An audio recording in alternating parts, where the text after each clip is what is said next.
Queridos irmãos, queridas irmãs, boa noite. Que a paz do Mestre Jesus permaneça conosco hoje e sempre. E antes de começarmos formalmente esta atividade de hoje, vai a minha homenagem singela a todas as mulheres que aqui hoje estão e que passaram ou passam pela experiência da maternidade. Sejam elas mães, tias, madrinhas, avós, mas que tenham esse sentimento e o exercício desta maternidade santa. Que Maria de Nazaré cubra ainda mais o coração de vocês. Nos narra o livro de Lucas, no seu capítulo 1, a partir do versículo 26, o seguinte trecho. E no 6º mês, foi o anjo Gabriel enviado à cidade da Galileia, numa cidade chamada Nazaré, a uma virgem desposada por um homem, cujo nome era José, da casa de Davi. E o nome da virgem era Maria. Entrando aonde estava aquela mulher, o anjo Gabriel a ela se dirigiu e disse: Salve, agraciada, o Senhor é contigo. Bendita és tu entre as mulheres. Maria tomou-se de espanto e buscava em seus pensamentos qual seria o motivo daquela saudação. E então, o anjo, ainda lhe dirigindo a palavra, disse: Maria, não temais, pois hoje és tu agraciada por Deus. E eis que em teu ventre conceberás e dará à luz a um filho, e por-lhe-ás o nome de Jesus. E o mais interessante desta passagem é a resposta daquela mulher. Eis aqui a serva do Senhor, faça-se em mim segundo a sua vontade.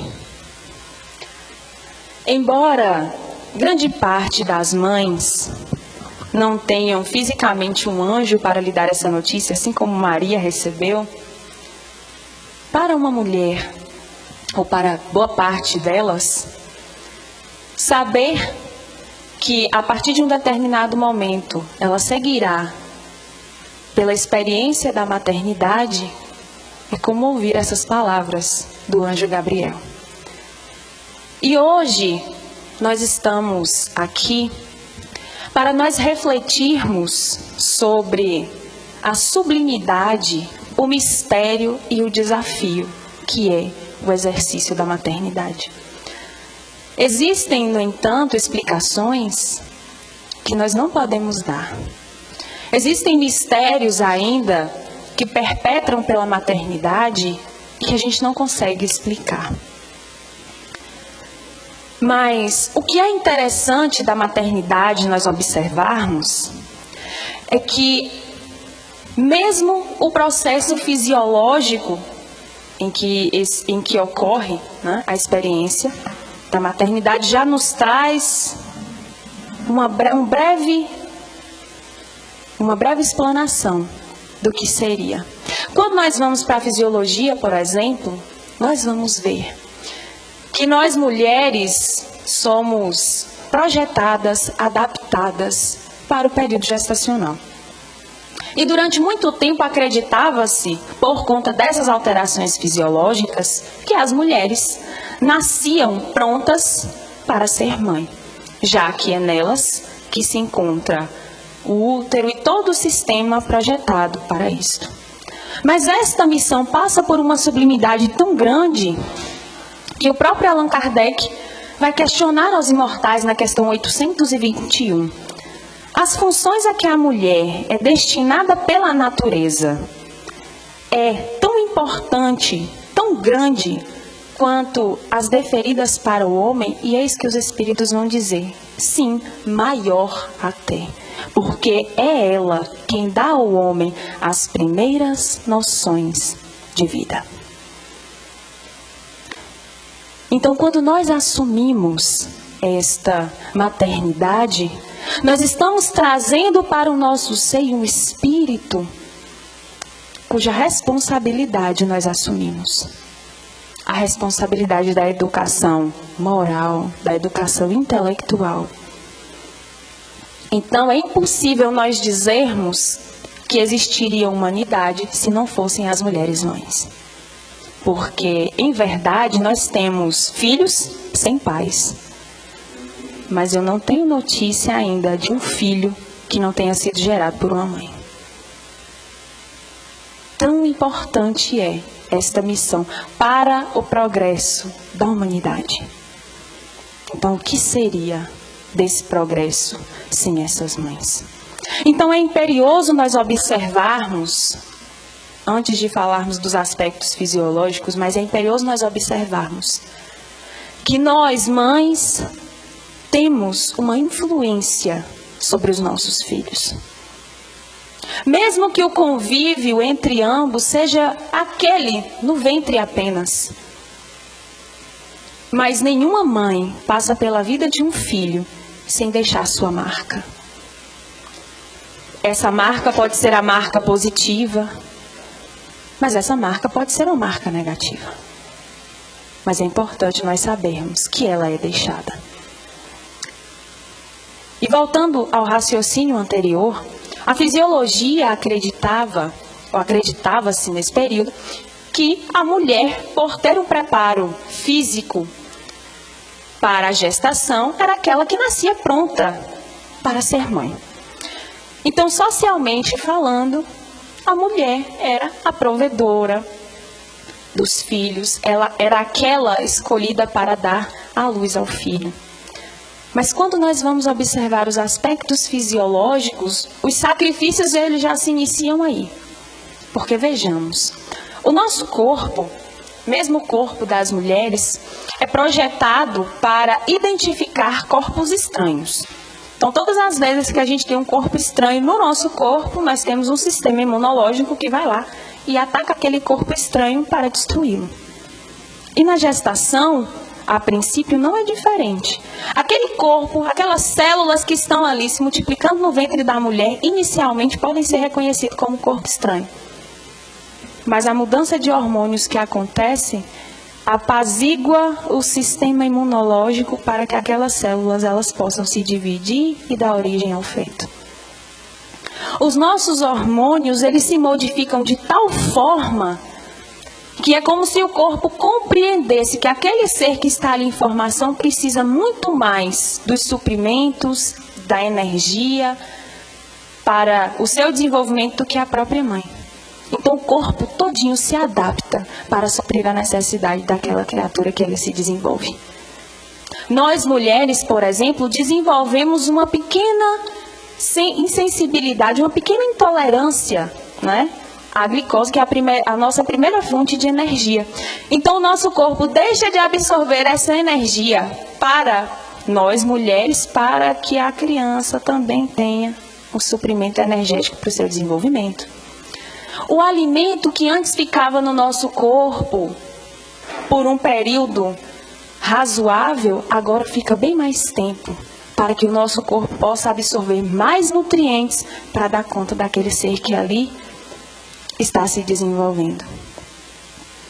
Sem contar que nesse período de desenvolvimento, nós mulheres sofremos com a mudança dos nossos órgãos de lugar. A nossa bexiga desce, nós temos a compressão do diafragma, nós temos a compressão dos nossos pulmões. O nosso corpo é o primeiro a se sacrificar para que o ser possa se desenvolver. E as alterações hormonais, que maravilha. Ora nós estamos tristes, ora nós estamos com fome, ora nós estamos bravas, ora nós estamos emotivas. E aquela mulher que antes não se imaginava mãe, já está ali, fazendo as suas primeiras reflexões, olhando as primeiras roupas do filho e se sentindo emocionada. Sofrendo também com as incertezas, com as dúvidas, com todas as condições que muitas vezes são promovidas pelos hormônios. Então acreditava-se até então que a gestação era, ou que a mãe, ela já existia em toda mulher, por conta dessas alterações fisiológicas. Mas existem coisas que a fisiologia não pode explicar. Por que uma mãe, embora consiga gestar o seu filho, muitas vezes não consegue ter a relação de mãe e filho que deveria ter? E eu queria, antes de nós entrarmos nessas reflexões, mostrar a vocês um pequeno vídeo para que nós possamos compreender como a experiência materna ela pode extrapolar as questões fisiológicas. Porque, como eu disse, existem muitas de nós que não gestamos um filho. Existem muitas de nós que não temos os 9 meses, não temos as alterações hormonais, não temos nada disso. Mas que somos, sim, as mães de outras crianças, que temos o mesmo sentimento de cuidado, o mesmo sentimento de medo, de não saber cuidar. Nós somos aquelas mães que compreendemos os nossos filhos, que sabemos quando os nossos filhos estão tristes, que sabemos quando os nossos filhos estão alegres, que sabemos quando eles estão com problemas, que sabemos quando eles têm notícias ruins para nos contar e estão escondendo de nós. Mas eu não gestei um filho para isso. E que mistérios são esses que para nós nos chegam? São esses mistérios, meus irmãos, que olhando fisicamente, nós não conseguimos perpetrar. Nós não conseguimos compreender. Quando nós olhamos a figura de Maria, por exemplo, como o texto maravilhoso que foi lido, nós podemos nos perguntar, mesmo ela sendo escolhida, tendo um planejamento espiritual para que ela pudesse carregar e seguir com Jesus, será que aquela mulher não sentiu medo? Não se sentiu insegura, não se sentiu preocupada e não teve de lidar com tantas adversidades como todas nós mães tivemos? Porque, em verdade, nós não nascemos mães, nós nos tornamos mães. Nós nos tornamos mães a partir do momento em que nós dedicamos os nossos melhores sentimentos e a nossa atenção para um outro ser. E Maria vai nos ensinar como fazê-lo. Maria vai nos explicar com o seu exemplo, a partir do amor e da devoção que teve por Jesus, e após a sua morte, o amor e a devoção que teve pelos outros filhos, seguidores de seus filhos, que ela os amou aos seus discípulos e a todos aqueles que chegassem, como seus próprios filhos. Então a maternidade tem por si uma missão importantíssima, que é essa de nos ensinar a amarmos incondicionalmente, que é um amor que a gente não exercita sempre. É um amor que só quem é mãe, quem passou, que tem uma mãe que consegue ver o seu exemplo, vai saber como é, vai saber como lidar. Tá pronto? Acompanhem comigo este vídeo.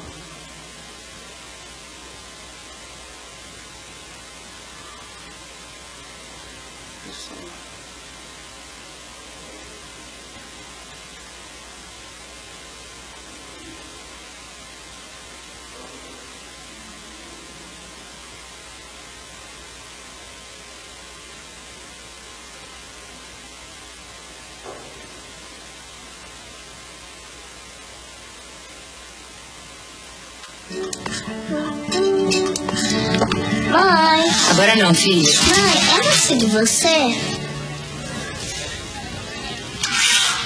Por quê? Porque na escola falaram que não. Antigamente a mamãe vivia triste. Aí você chegou e eu virei a pessoa mais feliz do mundo. Se te perguntarem se foi eu que te coloquei no mundo. Você disse que foi ao contrário. Você disse que foi você que me colocou no mundo.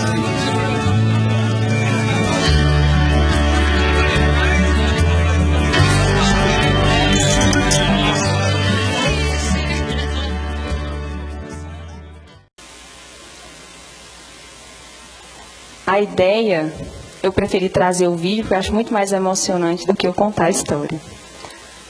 Mas esse é um dos mistérios que a fisiologia por si só não pode explicar.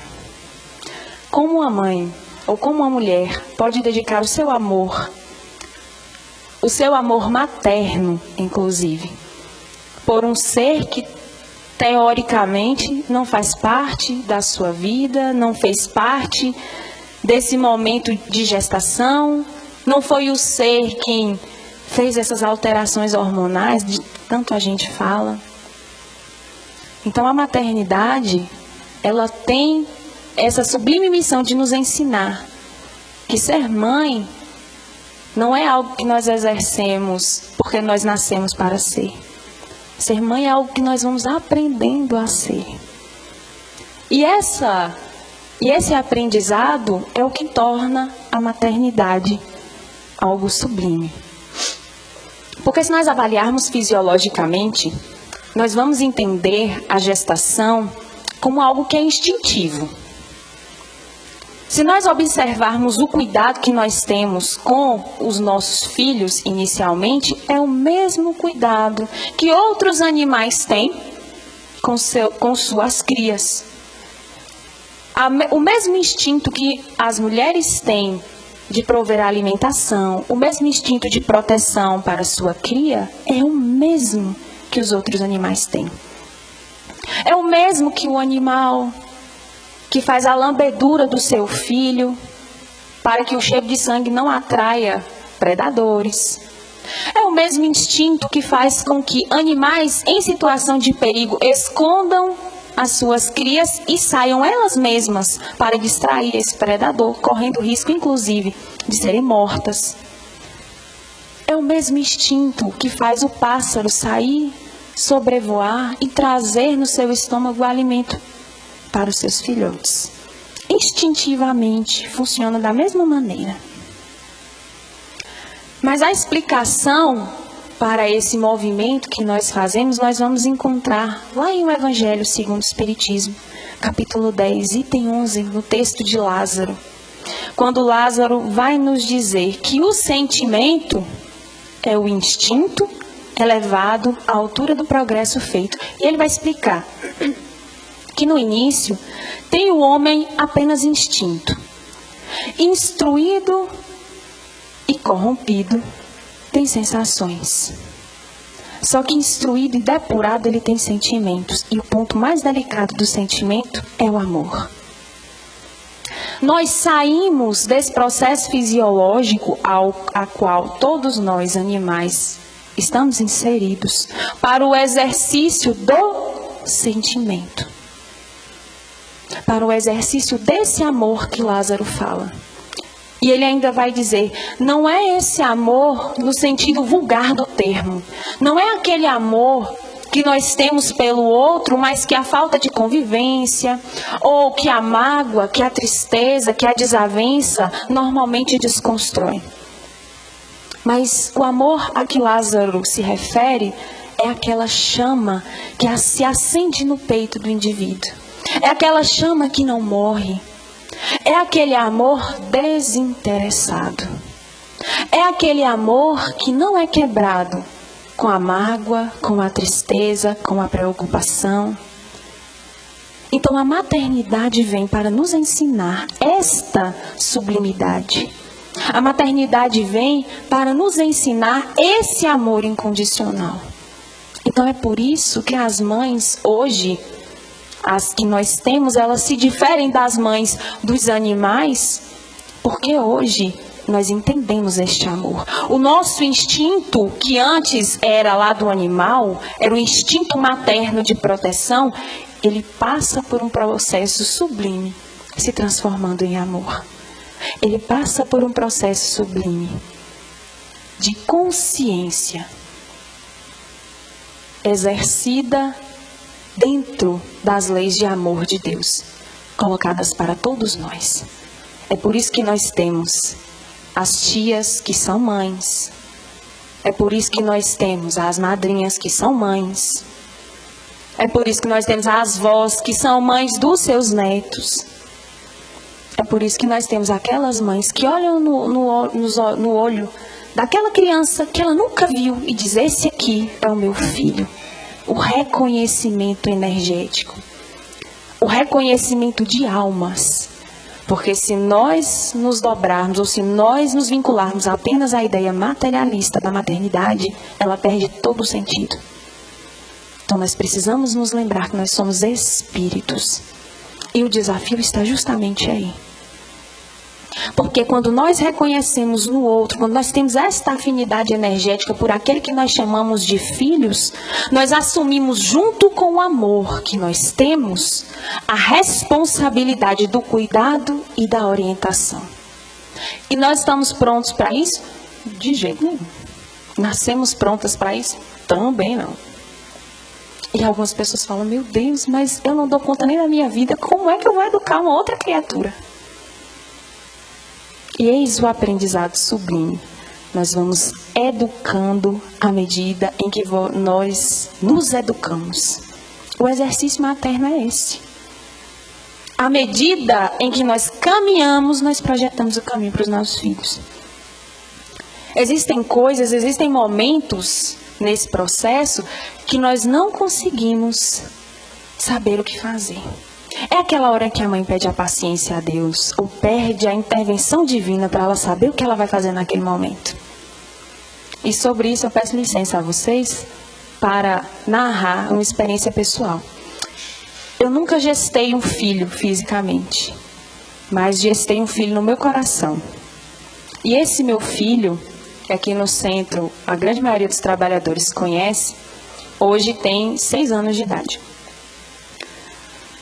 E essa semana nós estávamos em casa porque ele ficou doente, passou a gripe para mim, eu não consegui trabalhar e nem ele conseguiu ir para a escola, ficamos nós dois em casa. E eu não deixo, acho que eu já falei aqui em outras oportunidades, eu sou uma pessoa fascinada por desenhos animados.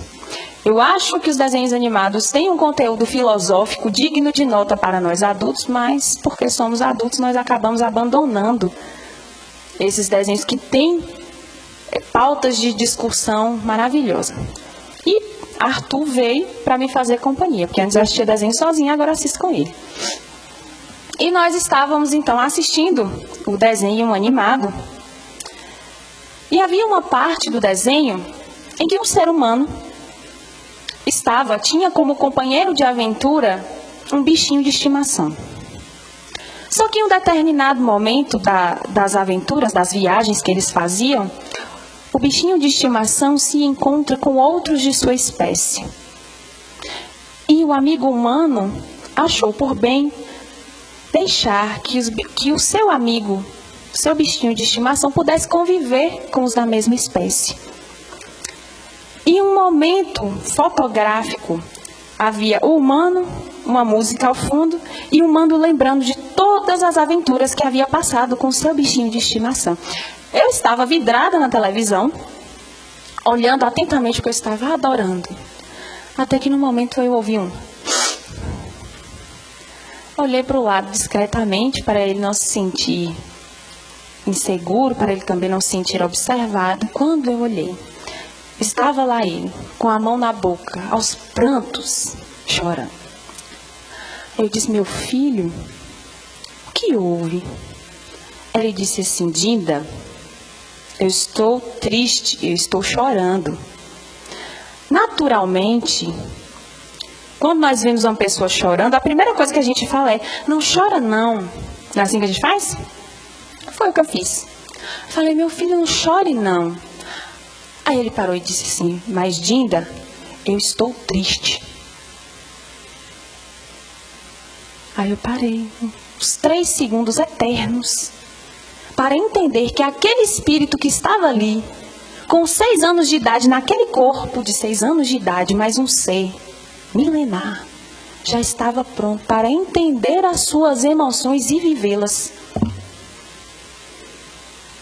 Aí eu disse, então tá bom, já que você está triste, quer chorar? Quero, estou com vontade de chorar, então chega aqui do lado, que eu vou lhe abraçar e você chora. Aí ele foi chorando, e eu abracei.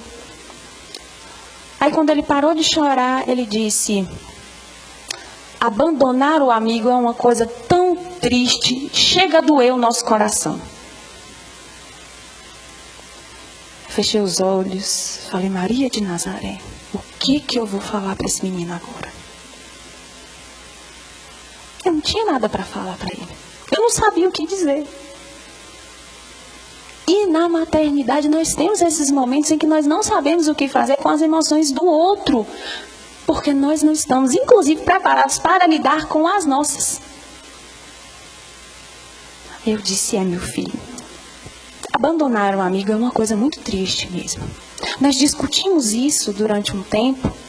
Falamos que às vezes nós passamos pela vida de outras pessoas, mas que nós precisamos nos mudar. Mas o importante era o sentimento de carinho e afeto que nós deveríamos ter por aquela pessoa, por aquele bichinho, que mesmo estando em outro lugar, continuaria sendo nosso amigo. Aí ele suspirou, falou, agora eu estou bem, vou brincar de carrinho. E saiu para brincar. Então nós precisamos nos lembrar de que essa responsabilidade que nós assumimos como mães, como cuidadoras desses espíritos, ela é uma responsabilidade grandiosa.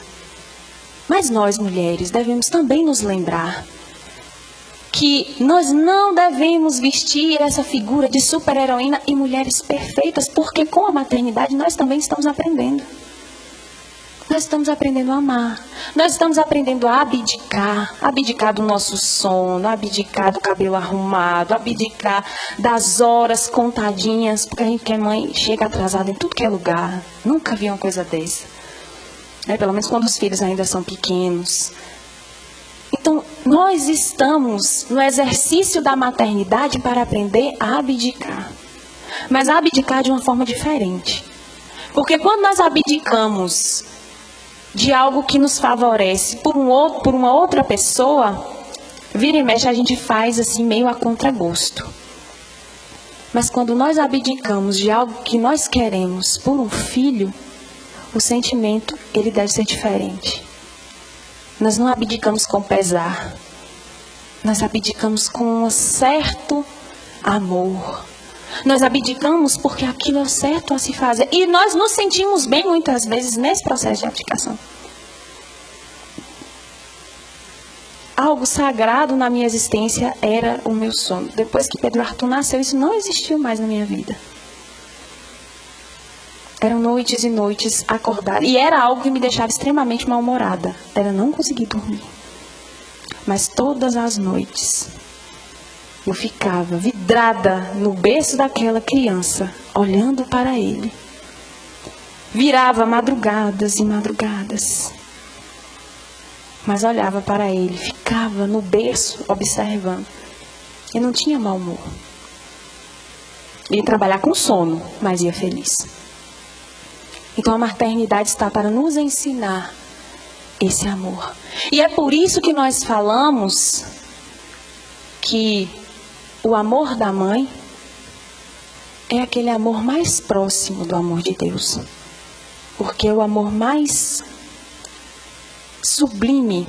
Porque é aquele amor que se sente sem exigir nada em troca. Se o filho da gente disser, mãe, eu não te suporto, eu te odeio, vai fazer com que nós odiemos os nossos filhos? De jeito nenhum. Se nós tivermos um filho, seja o problema que for, o nosso amor, muito pelo contrário, aumenta. Se nós queremos observar a dimensão do amor de uma mãe, olhemos as penitenciárias. Nos dias de visita podem faltar as esposas, podem faltar os filhos, mas as mães, elas estão lá. Sabendo que os seus filhos podem ter cometido os crimes mais grosseiros, mas continuam os seus filhos. Continuam sendo seus filhos. Então é esse amor desafiador, é que a maternidade nos permite vivenciar. Mas se grande parte das mães consegue desenvolver este amor pelos seus filhos, se alegram com a notícia de um outro ser fazendo parte da sua família, nós devemos nos lembrar que existem aquelas que não sentem o mesmo sentimento. E nós ainda temos um certo tabu na discussão desse assunto, porque na nossa cabeça é inconcebível que uma mulher não consiga amar seu filho. Mas existem aquelas que têm o sentimento de aversão. Existem aquelas que olham para os seus filhos gestados e dizem: eu não tenho sentimento de mãe para com essa criança. Tenho um sentimento de afeto, mas eu não tenho sentimento de mãe. E por isso, e em alguns casos mais extremos, como eu citei, nós temos aquele sentimento de aversão.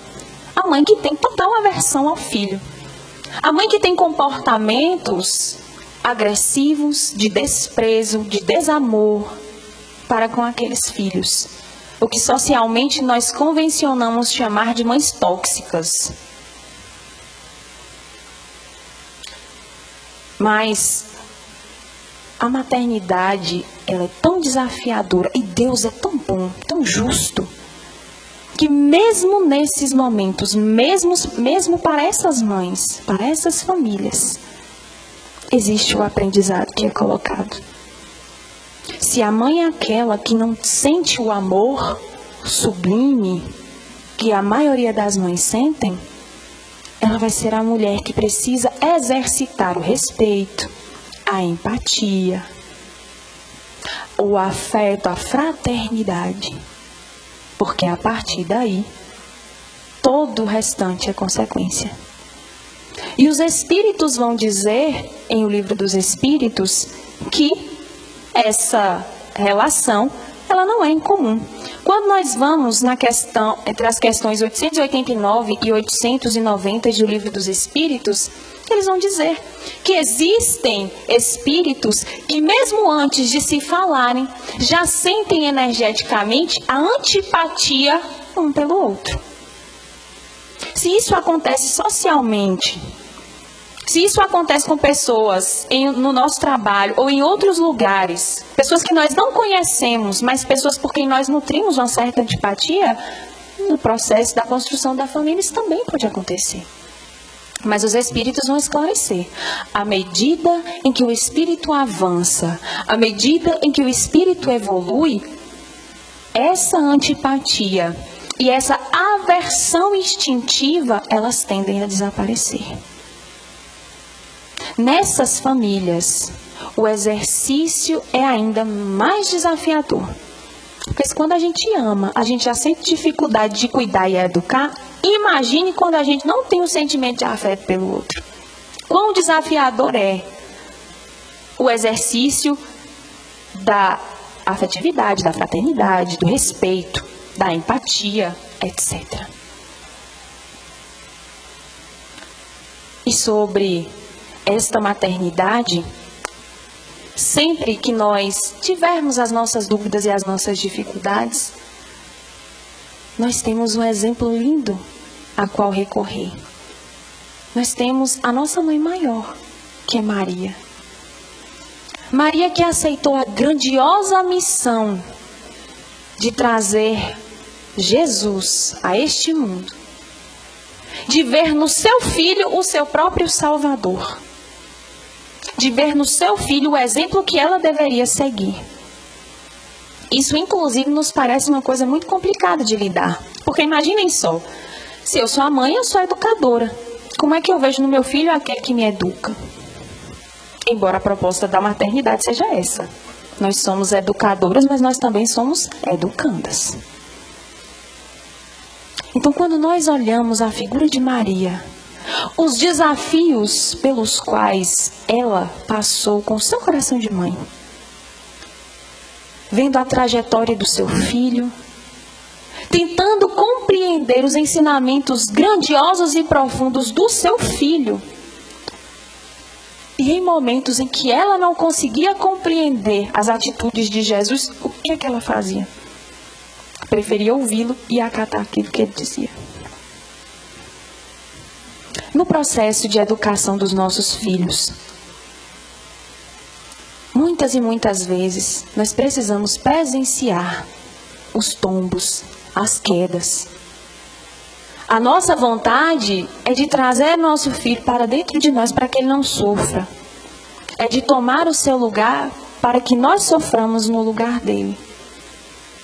Porque nós amamos, mas o amor também está relacionado ao desapego e a permitir que o outro caminhe com suas próprias pernas. Então, inevitavelmente, estes serão seres, aqueles que nós amamos, serão seres que irão tropeçar, serão seres que irão cair, que irão chorar.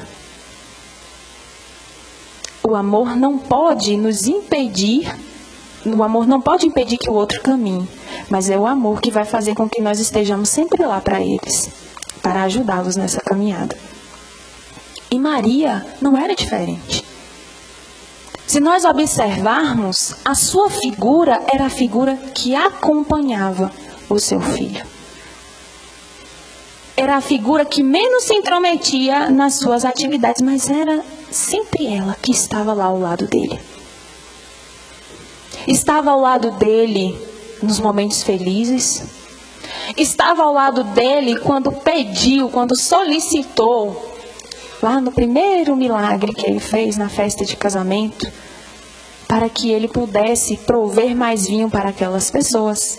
Inclusive, dizem alguns estudiosos, usando a sua autoridade de mãe, dizendo: meu filho, você não vai deixar o pessoal sem vinho aqui, né? Por favor. Por favor, aí foi por minha conta, mas exercendo o seu papel de mãe também. Mas ela estava lá quando Jesus disse: quem é minha mãe? Quem são os meus irmãos? Todo aquele que cumpre a lei de Deus é a minha mãe, é o meu pai e é o meu irmão. Ela estava lá. Quando ele, ao invés de, como muitos pensam, desprezarem a figura materna e a figura paterna, ampliou o significado de família. Era ela que estava lá.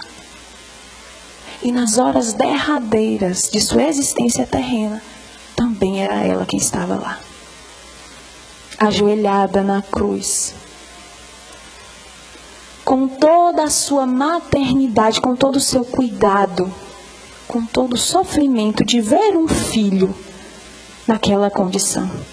Maria já sabia que isso ia acontecer? Certamente. Mas o coração de mãe, mesmo sabendo dos sofrimentos que vêm para os seus filhos, elas estão lá e elas sofrem junto. Ela não abandonou Jesus nessa trajetória. E mesmo após a morte do Cristo, foi ela quem amparou seus discípulos. Foi ela, juntamente com João, a quem Jesus disse: filho, eis aí tua mãe, mãe, eis aí o teu filho. Foram ela e João. Aqueles que acolheram a comunidade e continuaram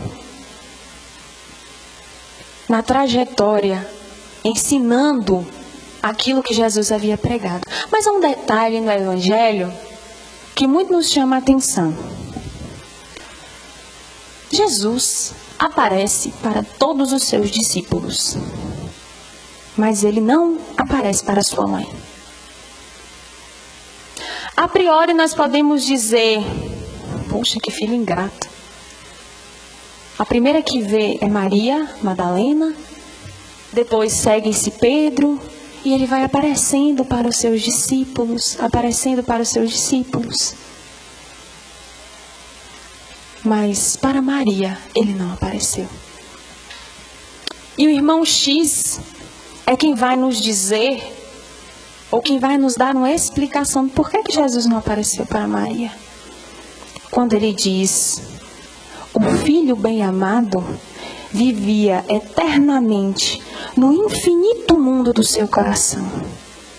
Seu olhar contemplava-o através de todas as estrelas do céu e encontrava-lhe o hálito perfumado em todas as flores da terra.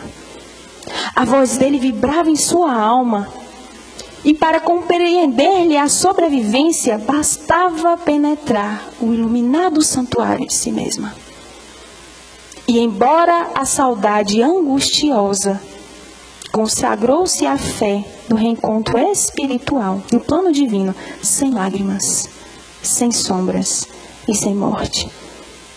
Maria foi ver o seu filho apenas nos derradeiros dias de sua vida. Mas a certeza da sobrevivência do seu filho, o amor maternal e aquele amor do servo para com o seu Senhor era tão grande que Jesus não precisava provar sua existência, provar a sua vida, a sua ressurreição, como precisou mostrar aos discípulos que estavam todos muito tristes e incrédulos. Jesus não precisou, porque ela, como mãe e como serva, tinha uma fé tão grande que bastava fechar os olhos e ela conseguia se lembrar daquela figura. Então, as reflexões que nós queremos deixar nesta noite, para cada uma que exerce a sua função e o seu papel de mãe, é que essa estrada é uma estrada de mão dupla. Ora eu educo e ora eu sou educada. E as perguntas que devem pairar no nosso coração e na nossa consciência no dia de hoje é: eu estou dando conta de educar? E quando a gente fala de educar, não é educar intelectualmente, não é pagar as melhores escolas para o nosso filho, mas é poder dizer da educação moral que nós estamos dando a eles. Porque se nós estamos preocupados com o futuro da humanidade, a nossa preocupação também precisa se voltar para quem nós estamos deixando para constituir essa humanidade. A marca que eu deixo para aquele que me foi dado como responsabilidade, aquela marca positiva ou é aquela marca negativa? O que eu estou ensinando para o meu filho é que ele precisa, o que ele deve viver socialmente, amando, respeitando. O que eu estou ensinando é ser consumista, egocêntrico, egoísta, vaidoso. Porque muitas vezes as principais preocupações que nós temos são as preocupações materiais. E não de forma vã. Porque nós queremos, e faz parte da nossa responsabilidade, dar aos nossos filhos a educação intelectual. É dar a eles a oportunidade de se desenvolverem independentes, de poder seguir suas vidas independentes. Mas a nossa preocupação também precisa ser: o que é que ele vai fazer com essa independência que ele vai ter? Porque se a educação moral que eu promovo, ela não é suficiente para fazê-lo utilizar dessas conquistas materiais com um fim benéfico, eu estou falhando como educadora. E é imperioso também nós nos permitirmos educar por esses filhos. Nos permitirmos ser educadas quando eles são filhos rebeldes, quando eles são filhos que muitas vezes nos dão um trabalho que nós não conseguimos mensurar. É nos permitir educar a paciência quando ele dá um chilique no supermercado. É nos permitir exercer a paciência com os choros, com as dificuldades na tarefa de casa. Mas também educar a nossa paciência para auxiliá-lo a conhecer-se a si mesmo. Aprender a lidar com as suas emoções. E quando nós olhamos para o nosso filho como esse espírito que traz consigo emoções, dificuldades, virtudes de outras existências, a gente consegue fazer um trabalho mais amplo. Porque eu influencio, mas eu sou influenciada. Eu influencio, mas existem influências que virão depois da sua personalidade, da construção daquele espírito há muito tempo atrás. Mas é preciso nos lembrarmos que a nossa influência faz toda a diferença na existência daquele espírito. É na infância, por exemplo, que boa parte dos processos de assimilação de comportamento, de palavras, ele é feito. A adolescência é conhecida como um processo de transição entre a infância e a vida adulta. Mas também é conhecida como a fase dos conflitos. É a fase onde o indivíduo percebe o que ele aprendeu até agora e se depara com aqueles outros sentimentos e aquelas dificuldades que ele já guardava de muito antes. Então nós precisamos nos lembrar que neste processo nós exercemos a influência. Então, como eu estou influenciando os meus filhos? De que maneira o que eu falo, o que eu faço, influencia aquele de quem eu assumir a responsabilidade de cuidar para Deus? Porque em virtude somos todos filhos do nosso Pai Celestial. E Ele nos delega essa função do cuidado. Então é importante nós nos lembrarmos. E é importante nós nos permitirmos sermos educados por eles também. Percebermos o mundo dos nossos filhos, inclusive para que a gente consiga ter acesso a eles. Perceber o que é que eles sabem, o que é que eles não sabem, como eles se sentem. E um exemplo disso é que hoje a gente não consegue mais convencer os nossos filhos a não fazer as coisas dizendo por que não. Isso era a época da minha mãe. Quando a minha mãe dizia por que o não, era por que não. Mas hoje se eu digo por que não, por que não é resposta. Lá em casa é essa o que toca lá. Se eu disser por que não, Pedro, mas por que não é resposta. Por que não? E a gente precisa elaborar porque eles já trazem uma bagagem de conhecimento também. E se eu a ignoro, eu estou ignorando aquele espírito. Estou ignorando tudo que ele é, tudo que ele viveu. Quão grandioso é esse desafio?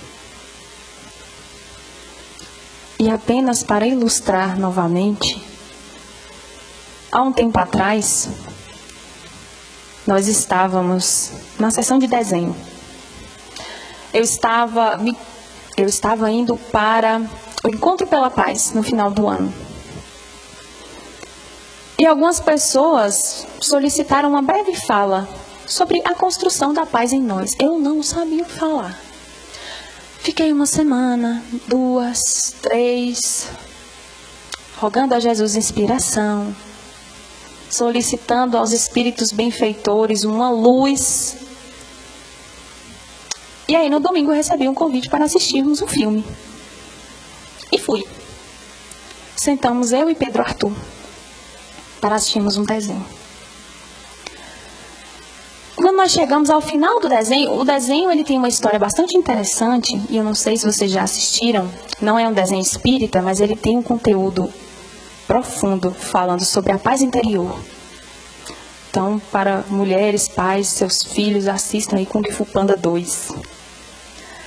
A narrativa, a história, é de um personagem que faz uma trajetória, uma grande viagem para desenvolver a paz interior em si. É a última lição que ele precisa aprender do seu mestre.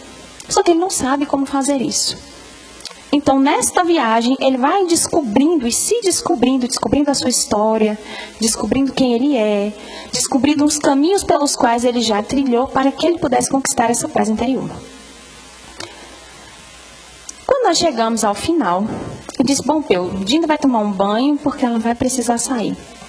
Aí ele disse assim, Dinda, tem uma coisa que eu percebi que eu queria falar. Eu diga, meu filho, o que é que você percebeu? Ô Dinda, ele só teve paz interior quando ele descobriu quem ele era. Ele foi, não foi? Foi. São as coisas grandiosas que esses espíritos têm para nos ensinar. E se nós não nos abrirmos para esses ensinamentos, nós estamos perdendo uma das etapas mais interessantes de ser mãe. Aí eu usei esta fala desse menino de 6 anos de idade, que acendeu uma luz na minha mente. Porque a paz a gente só conquista quando a gente conhece a nós mesmos. Mas foi um desenho e uma criança de 6 anos que precisou me dizer isso, para que eu pudesse fazer a assimilação. Então, os nossos filhos, independente das problemáticas, das viciações, das dificuldades, eles são a escola viva que Deus nos manda. A escola viva que nos ensina o amor incondicional, mas também o quadro em branco, onde nós devemos escrever a nossa história junto com a dele. Que história nós estamos escrevendo com os nossos filhos? E como nós estamos aproveitando esta escola magnífica que Deus nos concede? Então, que o nosso coração possa se abrir a esse aprendizado. Que nós possamos nos abrir para entender o amor no seu mais profundo e completo significado. Que nós possamos mergulhar neste profundo de incertezas que é a maternidade. Mas que esse seja um mergulho proveitoso para nós. Para finalizarmos, eu gostaria de dividir com vocês um dos textos que eu achei mais bonito, um depoimento de uma mãe, que diz assim: os maiores desafios e perigos do mundo não são páreo para uma mãe. Por um filho, a mãe mergulha no escuro do mundo, desconhecido, quando engravida ou adota. E olha, pode ventar horrores, chover granizo, ter tempestade de neve, pode até aparecer um ciclone de grau 5. Por um filho, a mãe enfrenta insegurança, pavor e até pânico. Mãe enfrenta se preciso for, ruas escuras, bairros sinistros, cidades fantasma, países em guerra. Por um filho, a mãe segue. Mais forte ainda nos voos de 24, 48, 72 horas com o filho chorando, nas viroses das bravas, em que mais parecem durar meses, nos tombos feios com a batida de cabeça que acabam em internação, nas milhares de noites em claro, pelo motivo que for, nos momentos terríveis, nas brigas e nas birras dignas de novela mexicana. Mãe segue em cada pedacinho da adolescência, mesmo quando o filho insiste em se afastar.